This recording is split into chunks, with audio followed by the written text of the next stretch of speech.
আৰু যিহেতুকে আজি গৰু বিহু হোৱাৰ পাছতে আমি দেখা গৈছো এনি ভাৰত দৰ্শকসকলক নৈ পাৰত যেনেকৈ লাও খা বেঙেনা খা পৰম্পৰাৰে যিটো অসমীয়া সংস্কৃতি আপোনালোকলৈ দেখুৱাইছিলো আৰু ঠিক সেইমতে বৰ্তমান উপস্থিত আছো তেজপুৰৰ ঐতিহ্যমণ্ডিত গড়দল বাকৰিত যেনেকৈ ৰংঘৰ বাকৰি আজি এই গড়দল বাকৰি স্থান আৰু এই গড়দল বাকৰি স্থানত এইবাৰ ৰূপালী জয়ন্তী বৰ্ষৰ যি ব্যতিক্ৰমী ৰাইজে আয়োজন কৰিছে আৰু মই এনি ভাৰত দৰ্শকসকলক মই দেখুৱাব বিচাৰি গৈছো আৰু পোনপ্ৰথমে মোৰ কেমেৰা সতীৰ্থই অলপমান দেখুৱাব দৃশ্যাংক যি পতাকা উত্তোলনৰ কাৰ্যসূচী দিছে আৰু ঢোল তালেৰে আদৰিছে যি ৰঙালী বিহুটি বাপুতি খাওনৰ ৰঙালী বিহুটি ইয়াৰ সদৃশ্য মই অলপ দেখুৱাবলৈ যত্ন কৰিছো অকণমান আগুৱাই আহিবলৈ যত্ন কৰিছো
গড়দল বাকৰি এটা পতাকা উত্তোলনৰ কাৰ্যসূচী আৰু মই এজন অধিবক্তা ব্যক্তি আছে মই তেওঁৰ পৰা কিছু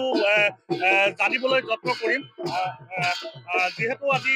ৰঙালী বিহুৰ প্ৰাকখনত আজি ৰূপালী জয়ন্তী বৰ্ষ এইবাৰ আয়োজন কৰিছে এই সন্দৰ্ভত আপুনি কি ক'ব এই সন্দৰ্ভত মই গড়দল উদ্ধাৰৰ কাৰণে পহিলাতেই মই ভগৱন্তৰ শ্ৰীচৰণলৈ প্ৰণাম জনাইছোঁ আৰু আপোনালোকৰ নিউজ চেনেলৰ প্ৰতিও মই গভীৰ শ্ৰদ্ধা জনাইছোঁ আৰু মই প্ৰথমতে বহাগৰ হৈ পেলাই এটি বিহু গীত গাবলৈ খুজিছোঁ অকণমান সৰু সৰু গুণগুণা চতে গৈয়ে গৈয়ে বহাগে পালেহি পুলিলে হেবেলি লতা কৈ নুকৈ থাকিলে উৰকে নপৰে বহাগৰ বিহুৰে কথা দিচাঙৰ মুখতে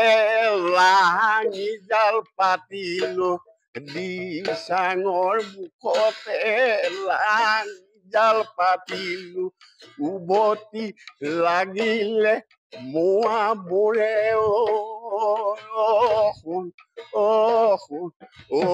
কেঁচা সোণ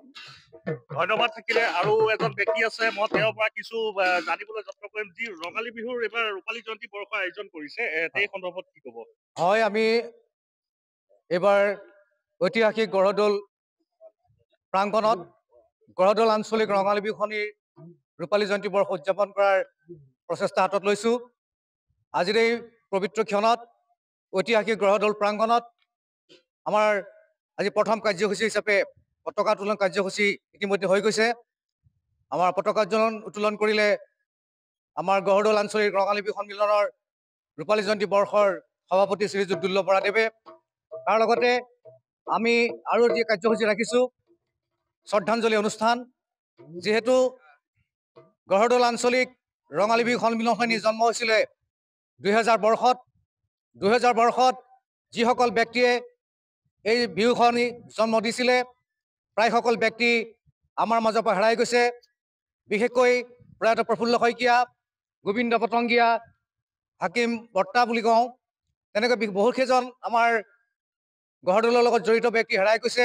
তেওঁলোকক আজি পবিত্ৰ ক্ষণত স্মৰণ কৰাৰ উদ্দেশ্যে আমি ইয়াত এটি কাৰ্যসূচী ৰাখিছোঁ শ্ৰদ্ধাঞ্জলি অনুষ্ঠান তাৰ লগতে অহা 10 মে তাৰিখে আমাৰ ঐতিহাসিক গড়দল প্ৰাংগণতেই আমি অনুষ্ঠিত কৰিবলৈ আগবাঢ়িম আমাৰ মুকলি বিহু প্ৰতিযোগিতা আৰু বাৰেৰহণীয়া সাংস্কৃতিক সমাৰোহৰ লগতে আমাৰ শোণিতপুৰ অসমৰ নপুৰণি শিল্পীসকলৰ গীতৰ অনুষ্ঠান। আমি আশা ৰাখিছোঁ সমূহ ৰাইজৰ উপস্থিতি আপোনালোকৰ চেনেলৰ দ্বাৰাই নিমন্ত্ৰণভাগ জনালোঁ। আজি যিহেতুকে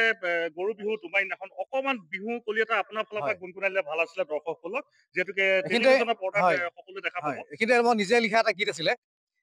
স্মৃতিৰ পথাৰখন হৈ ধুৱলি কুঁৱলী,